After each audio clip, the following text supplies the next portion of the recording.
Olá, me chamo Leonardo Norig, sou sócio da Abreu Júdice Advogados. Estou aqui hoje para falar um pouco sobre a medida provisória 936. Ela foi publicada no dia 1º de abril de 2020 e faz parte do conjunto de medidas adotadas pelo governo federal para tentar socorrer os empresários e os trabalhadores neste momento de pandemia em que as atividades, boa parte delas, encontram-se suprimidas ou os estabelecimentos fechados e os empresários não têm muitos recursos ou saídas para manter esses trabalhadores longe dos seus postos de trabalho e as empresas sem faturamento fazendo a remuneração deles. Então, é uma saída que o governo federal encontrou com a criação do Programa Emergencial de Manutenção do Emprego e da Renda, né, através da criação de duas possibilidades de atuação com esses trabalhadores e a criação de um benefício emergencial chamado de benefício emergencial de preservação do emprego e da renda, onde o governo federal, com recursos da União, entra custeando parte ou integralmente o salário dos trabalhadores que são abrangidos por essas medidas que as empresas podem adotar. É importante, antes de prosseguir com a análise da medida provisória, que a gente fale um pouco sobre uma discussão que foi travada logo inicialmente da sua publicação. No dia seguinte, logo que ela ganhou os jornais, os noticiários, muito se falou sobre possível inconstitucionalidade de parte de seus dispositivos que previam que empresa e empregado poderiam dispor sobre a redução dos salários. Isso porque a Constituição Federal, no seu artigo 7º, prevê que qualquer medida que tenha como fim reduzir a remuneração do trabalhador só pode ser feita através de negociação coletiva. E a medida provisória, ao permitir que empresa e empregado façam isso por meio de acordo individual, estaria ferindo o texto constitucional e, por isso, estaria a medida provisória sob a possibilidade de ser considerada inconstitucional. Então, logo após a publicação, o partido Redes propôs uma ação direta de inconstitucionalidade perante o Supremo Tribunal Federal, distribuída sob o número 6363, que coube a relatoria ao ministro Ricardo Lewandowski, e no dia de ontem, dia 6 de abril, por volta das 8 da noite, proferiu uma decisão em que acolheu parcialmente o pedido de medida cautelar formulado pelo partido, aplicando interpretação conforme a Constituição ao texto da medida provisória.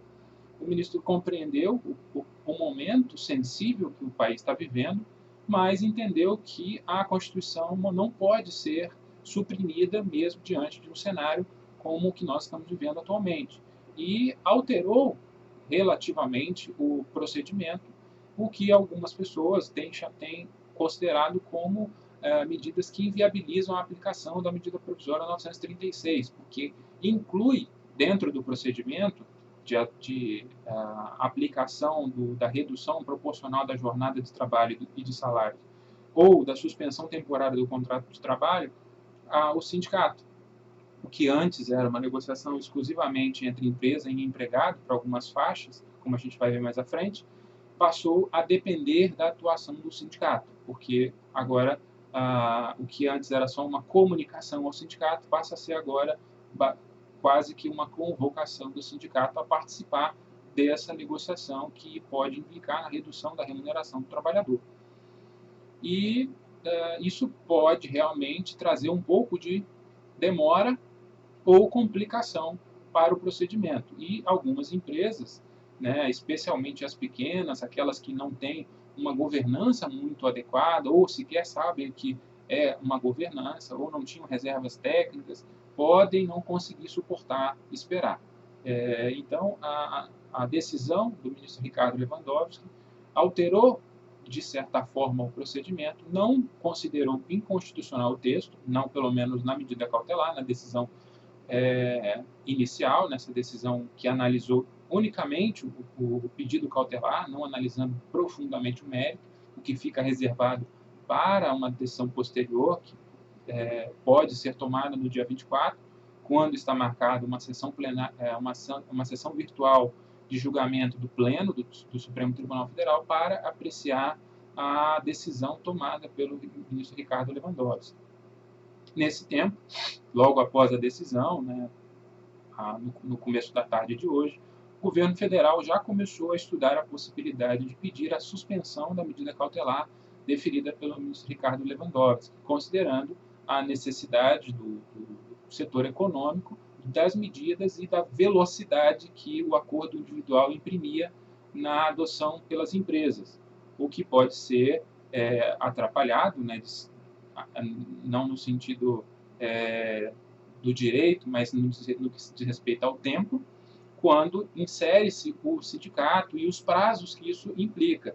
Né? O prazo de 10 dias para comunicar ao sindicato, o prazo de 4 dias do sindicato responder à empresa, isso já considera-se um tempo grande para que as empresas possam adotar. E somente após a inércia do sindicato, que passa da validade ao acordo individual, ou a resposta do sindicato e a formalização do acordo individual, é que a empresa poderá comunicar ao Ministério da Economia, que então poderá iniciar o prazo de 30 dias para o pagamento dos trabalhadores submetidos aí às medidas de redução ou suspensão, como a gente vai tratar. Então, eu quis fazer essa introdução, porque esse é o assunto que mais tomou o noticiário e os debates e a cabeça do empresário desde a noite de ontem, por conta da mudança drástica do cenário com a decisão do STF sobre a medida provisória 936.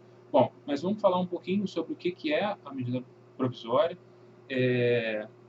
o que ela traz e quais são as possibilidades de adoção. Eu não vou, nesse vídeo, aprofundar em detalhes, porque a gente levaria muito tempo e pode ser que não seja produtivo. Vamos tentar encurtar esse vídeo, fazê-lo mais em pontos mais importantes, e eu vou deixar no link da descrição desse vídeo os materiais que podem ser utilizados para aprofundar a compreensão sobre a aplicação da medida provisória. Observado, obviamente, as mudanças que foram aplicadas com a decisão do STF na noite de ontem. Então vamos lá, vamos começar a falar um pouquinho sobre o que a medida provisória nos trouxe. Então, falando primeiro da redução.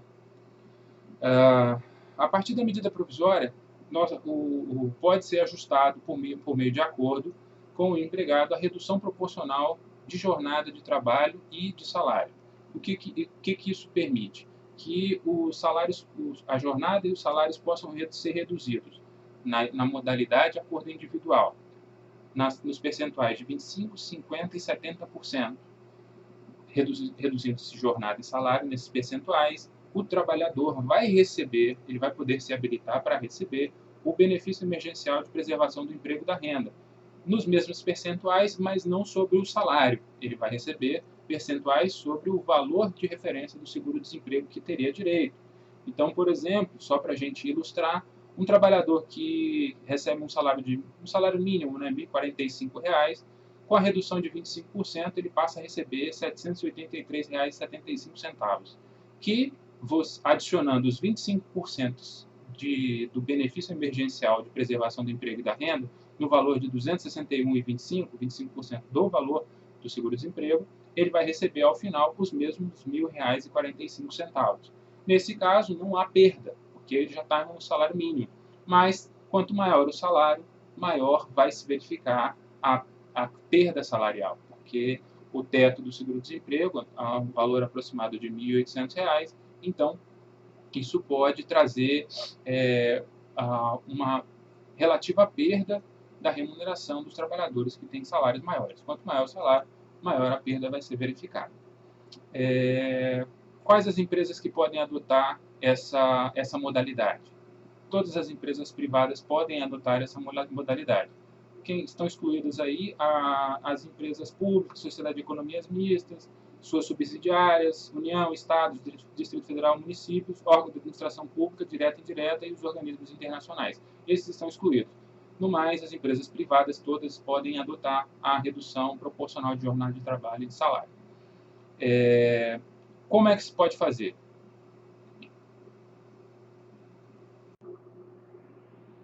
Então, como a gente falou no começo, uma das inovações dessa medida, até para dar celeridade na sua adoção, foi a possibilidade de fazer isso por acordo individual. Mas não são todos os empregados que podem fazer negociação individual. Isso foi dividido por faixas, né? Então, vamos lá. A redução da jornada de salário no percentual de 25% pode ser adotado por acordo individual ou por instrumento coletivo para todos os empregados. Então, não há restrição quanto ao percentual de redução de 25%. Pode ser feito por acordo individual com todos os trabalhadores ou por instrumento coletivo para todos os trabalhadores. Na verdade, por instrumento coletivo, não há restrição de faixa. Qualquer trabalhador pode ser abrangido pelas medidas se forem firmadas por instrumentos coletivos. As faixas se aplicam exclusivamente para os acordos individuais. Bom, vamos lá. Na redução de jornada e salário de 50%, ela vai poder ser aplicada para os empregados que recebem até R$ 3.135 ou aqueles que recebem acima de R$ 12.202,12 e que têm ensino superior, que a reforma trabalhista criou, né, na época foi chamada do funcionário hipersuficiente, que é aquele que recebe 2 vezes o teto da Previdência Social e possui curso superior. Então, os empregados que recebem até R$ 3.135 e aqueles que recebem acima de R$ 12.202,12 podem firmar acordo individual para reduzir a sua jornada e salário no percentual de 50%. No percentual de 70%, mesma faixa, empregados que recebem até R$ 3.135 ou mais de R$ 12.202,12 podem firmar por acordo individual. Os empregados que ficam tanto na faixa de 50 quanto na faixa de 70 de redução, entre 3.135 e 12.000, dependem de acordo coletivo de trabalho ou convenção coletiva de trabalho.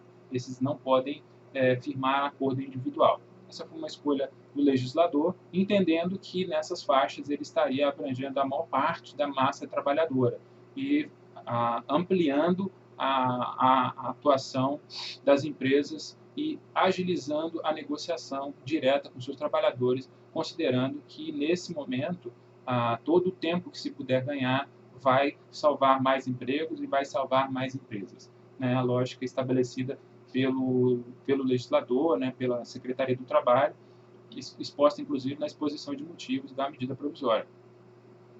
É importante lembrar que, também, por negociação coletiva, os percentuais podem ser diferentes, né, não precisam ficar presos às faixas de 25%, 50%, 70%.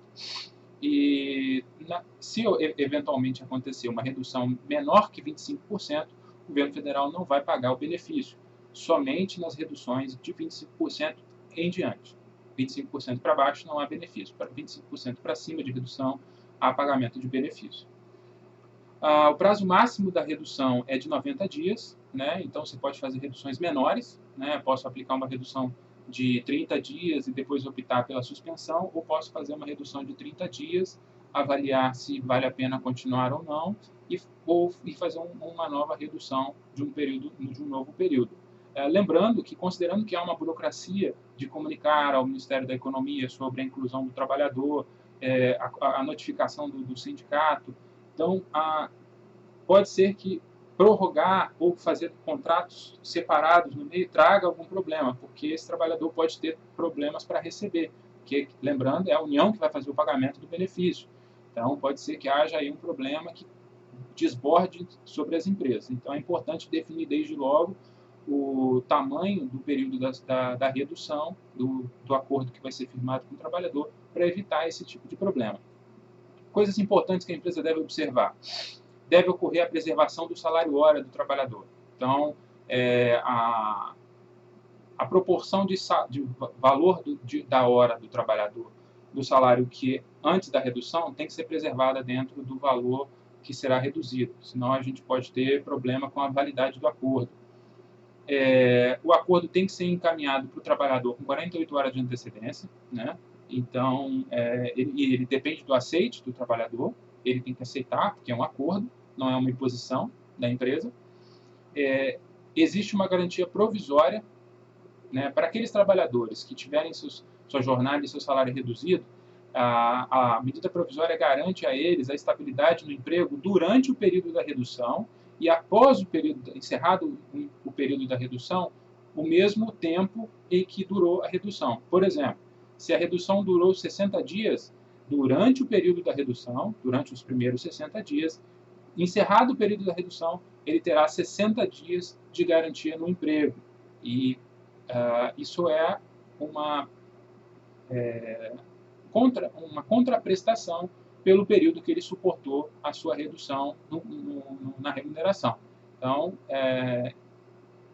o legislador, né, o presidente, ao editar a medida provisória, entendeu que há uma contribuição dos dois lados.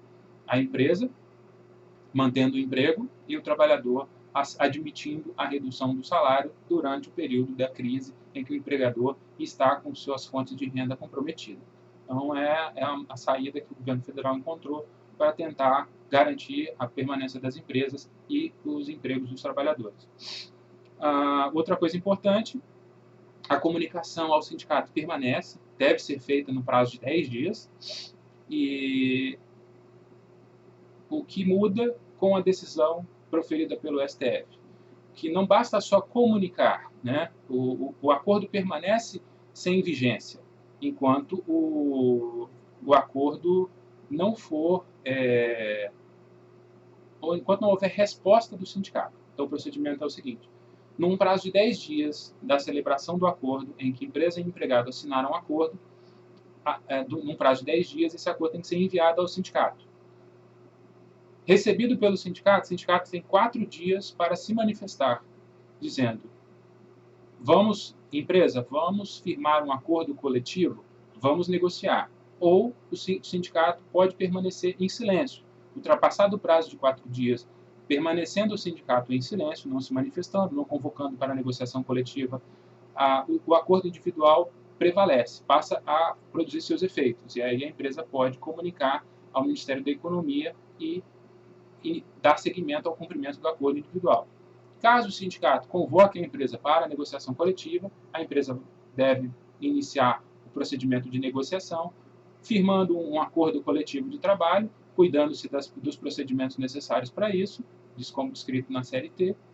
Firma-se o acordo, assina o acordo, e aí a empresa pode comunicar ao Ministério da Economia sobre a inclusão do trabalhador na redução de jornada e salário, para que o Ministério da Economia providencie o pagamento na proporção que cabe a ele fazer o pagamento ao trabalhador. Esse pagamento do benefício é feito diretamente ao trabalhador. Ele não é passado para a empresa e da empresa para o trabalhador. Ele paga diretamente ao trabalhador.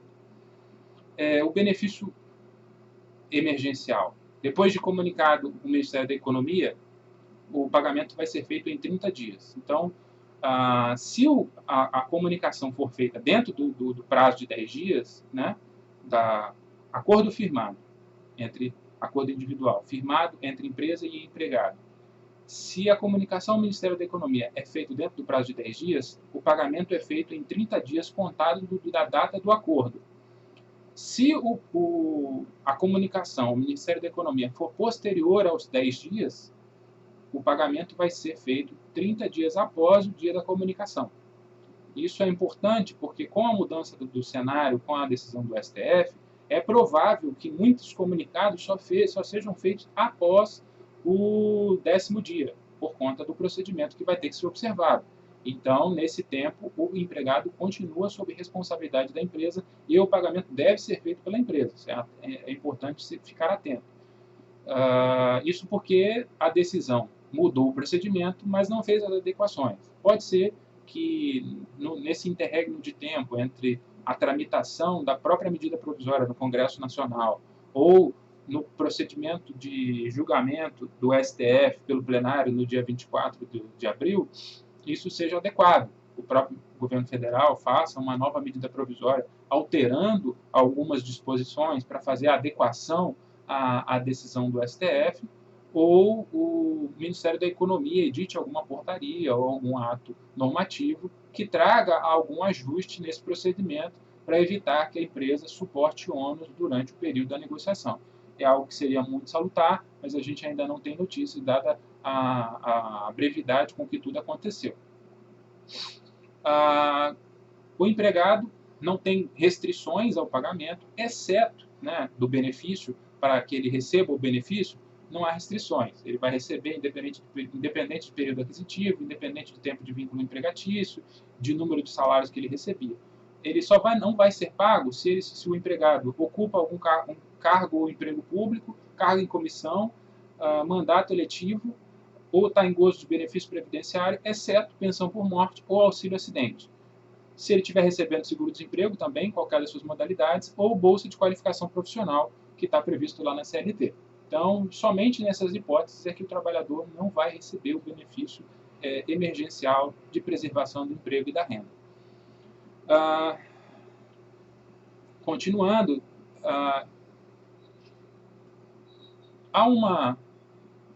foi criada também dentro da previsão da suspensão temporária do contrato de trabalho, o pagamento de uma ajuda compensatória mensal, que é cabível também para o período de redução da jornada e do salário. Como é que funciona essa ajuda compensatória mensal? Mais à frente, quando a gente estiver falando de suspensão, vai fazer mais sentido. Por hora, vamos entender o seguinte: ela tem uma natureza indenizatória, ela não integra o salário, ela não integra a base de cálculo. Vamos lá. Do imposto de renda, da contribuição previdenciária, do FGTS, e ela poderá ser excluída do lucro líquido para fins de determinação do imposto sobre a renda da pessoa jurídica e da contribuição social sobre o lucro líquido das pessoas jurídicas tributárias pelo lucro real. Então, vai poder ser excluído da base de cálculo do imposto de renda da CSLL das pessoas jurídicas de lucro real. Então, ou seja, há um incentivo de redução de custo dessa ajuda de custo, ajuda compensatória, para que ela possa ser utilizada como moeda numa negociação.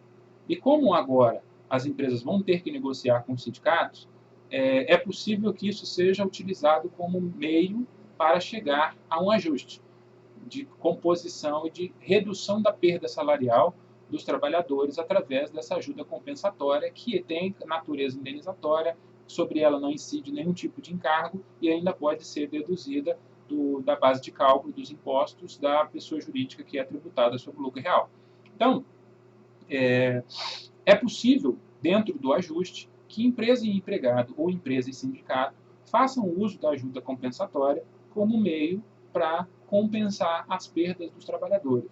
É lógico que isso vai ser fruto de negociação.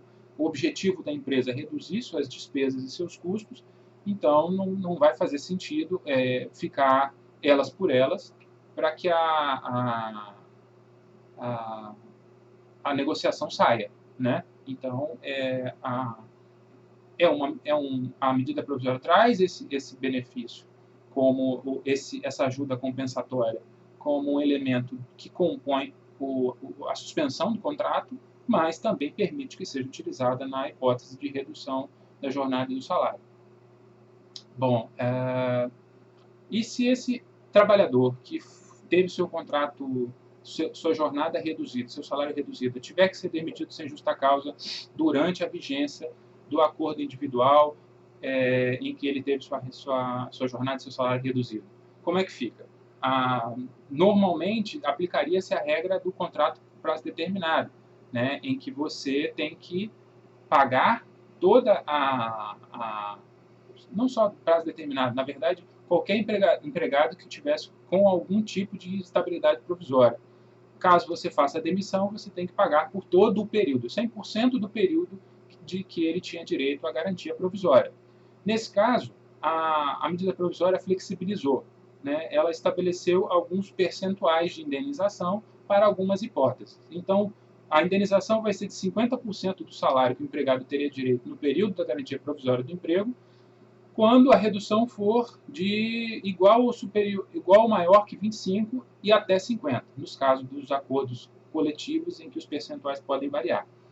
Então, indenização de 50% dos salários do período da garantia provisória, quando a redução for de 25 até 50, né, menor que 50.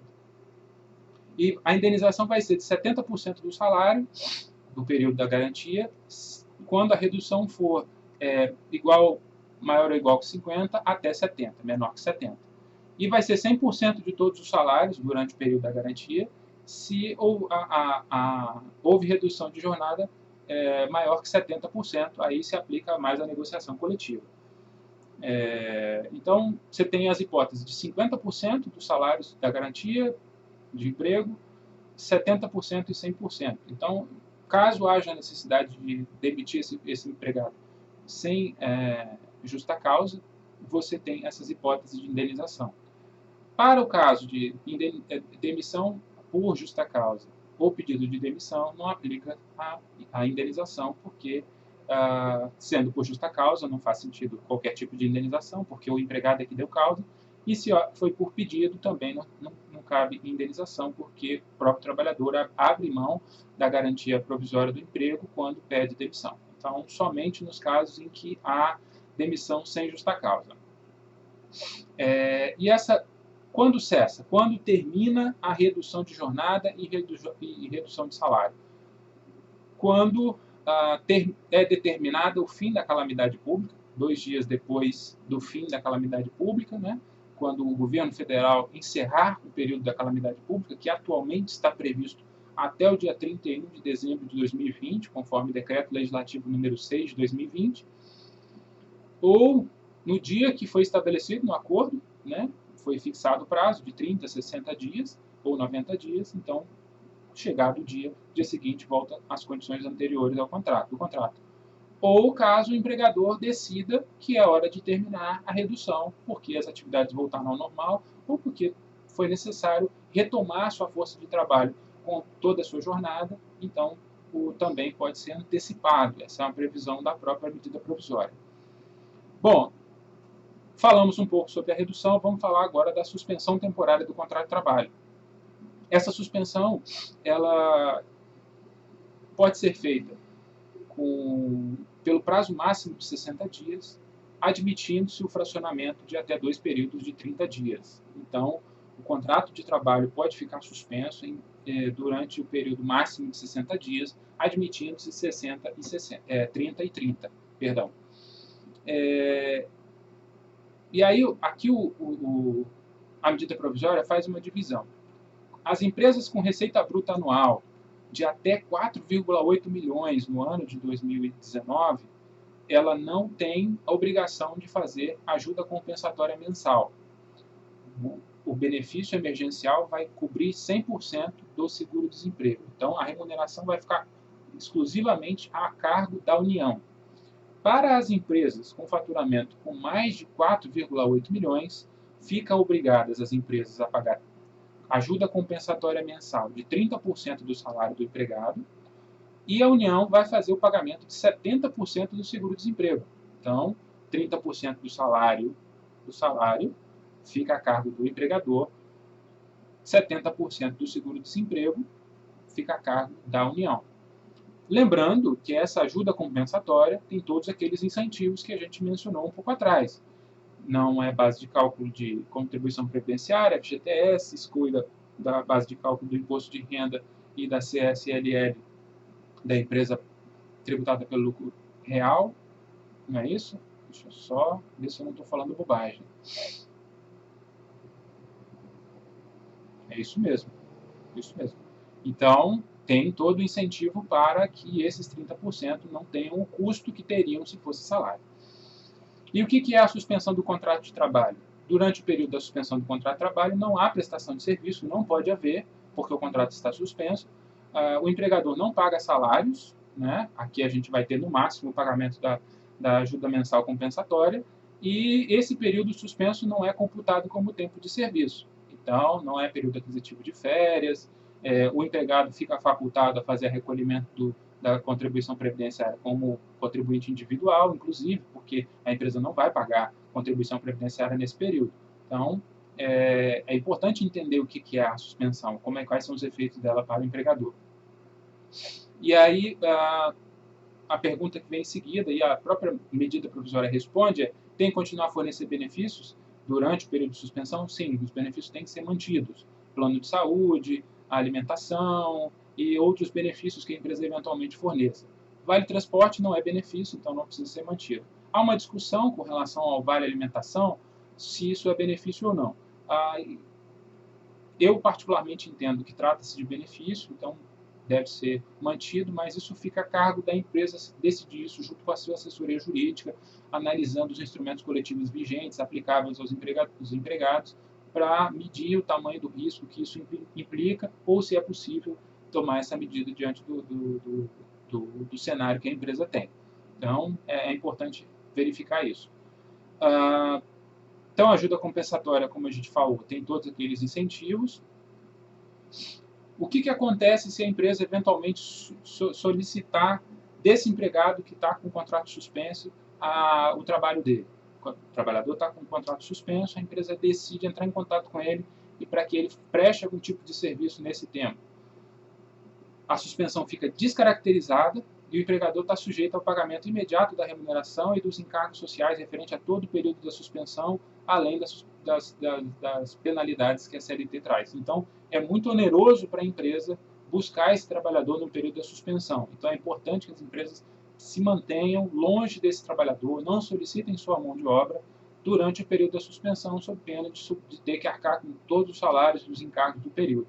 Então, fica aí o alerta e para que seja observado caso a empresa adote a suspensão temporária do contrato de trabalho. Assim como a redução de jornada e de salário, qualquer empresa privada pode adotar, não há restrição. Os instrumentos que vão ser utilizados para fixar, para estabelecer a suspensão, seguem a mesma lógica, que é o que eu tratei antes, ou seja, acordo individual ou instrumento coletivo, sendo que até empregados com um salário igual ou inferior a R$ 3.135, ou portadores de diploma de nível superior e que percebam salário igual ou superior a 2 vezes o limite máximo do benefício do regime de previdência social, ou seja, 12.202,12. Esses podem firmar por acordo individual. Os que estão fora dessa margem, ou seja, aqueles que ganham mais que 3.135 e abaixo de 2.212, tem que ser por instrumento coletivo, ou aqueles que ganham acima de 2.212 que não têm diploma de nível superior, também tem que fazer por instrumento coletivo.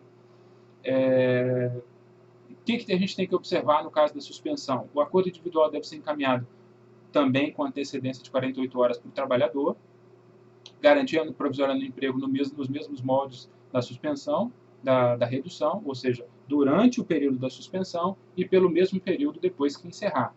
Ficou 2 meses suspenso, fica 2 meses depois de encerrado o acordo, também com garantia provisória no emprego. Mesmo procedimento, as empresas têm que comunicar ao sindicato profissional no prazo de 10 dias, o sindicato fica em silêncio no prazo de 4 dias, acordo individual fica valendo, sindicato profissional se manifesta, convoca para a negociação coletiva, a empresa responde, inicia a negociação coletiva, firma acordo coletivo, a partir daí em diante fica valendo o acordo coletivo, deixa de lado o acordo individual. A comunicação ao Ministério da Economia também tem que ser feita no caso de suspensão, porém, a mesma lógica, só vai ser feita a comunicação depois que estiver ciente de que instrumento vai reger a relação. Se é o acordo individual, ante ao silêncio do sindicato, se é o acordo coletivo ou convenção coletiva, depois de finalizada a negociação coletiva. O benefício emergencial vai ser pago 30 dias após o acordo, se comunicado ao Ministério da Economia dentro do prazo de 10 dias, ou 30 dias após o dia da comunicação, se ultrapassado o prazo de 10 dias para a comunicação ao Ministério da Economia. No caso do trabalhador com contrato suspenso, se ele for demitido sem justa causa, a indenização é de 100% dos salários que ele teria direito durante a garantia no emprego. Então, nesse caso, a indenização é da integralidade dos salários da garantia no emprego. Então, também, mais uma vez, a importância de fazer o planejamento da adoção dessas medidas, para evitar que isso custe caro mais à frente. E a suspensão temporária do contrato de trabalho vai se encerrar 2 dias depois de encerrada a calamidade pública, Depois que encerrado o prazo estabelecido no acordo individual ou na convenção coletiva, ou no acordo coletivo, ou quando o empregador convocar o trabalhador porque precisa da mão de obra, ou seja, encerrar antecipadamente o acordo porque precisa retomar suas atividades. Então, essa foi uma explanação superficial, tentei não entrar em minúcias nem em polêmicas, fazendo as anotações importantes aí, para que a gente possa entender um pouquinho, né, não exaurir o tema, mas entender um pouquinho do que é a medida provisória 936 e poder tentar salvar as empresas e os empregos durante esse período.